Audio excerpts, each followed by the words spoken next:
Life requires us to be very sane pretty much all the time. On a daily basis, we have to be responsible, polite, productive, thoughtful, patient, logical, reliable, and dazzlingly successful too.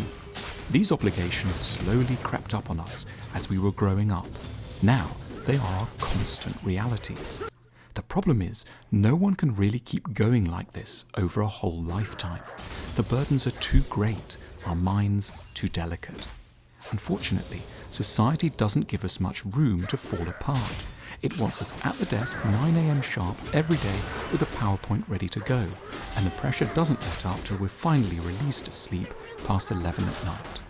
So we have no option but to keep going, while on the side we may well be drinking too much, waking up at odd times of night, addicted to the internet, calming ourselves down with sedatives, and developing all kinds of physical twitches and ailments.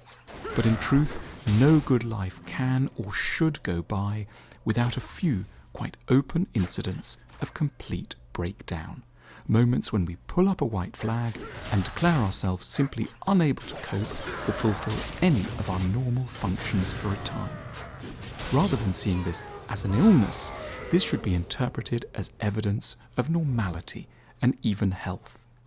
During our crazy moments, we might be lying in bed staring at the ceiling for long periods, seeming to make no sense, wearing strange clothes and sitting on the porch all day doing nothing, shouting, singing, dancing, cavorting, being silly in a way one hasn't been for decades, making some unusual new friends and taking off to strange places.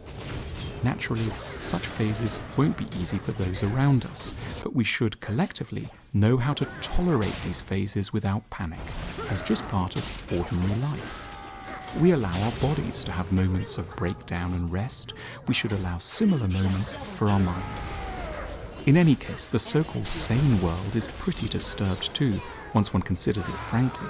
It's apparently mental health that we set ourselves the task of energetically destroying the planet, work to meet punishing but arbitrary economic targets, leave ourselves no time for anything but work, drown in toxic media, and develop unrealistic expectations about our bodies, relationships, and families. No wonder we need periods of true madness as a corrective. That said, the emphasis should always be on having a good mental breakdown.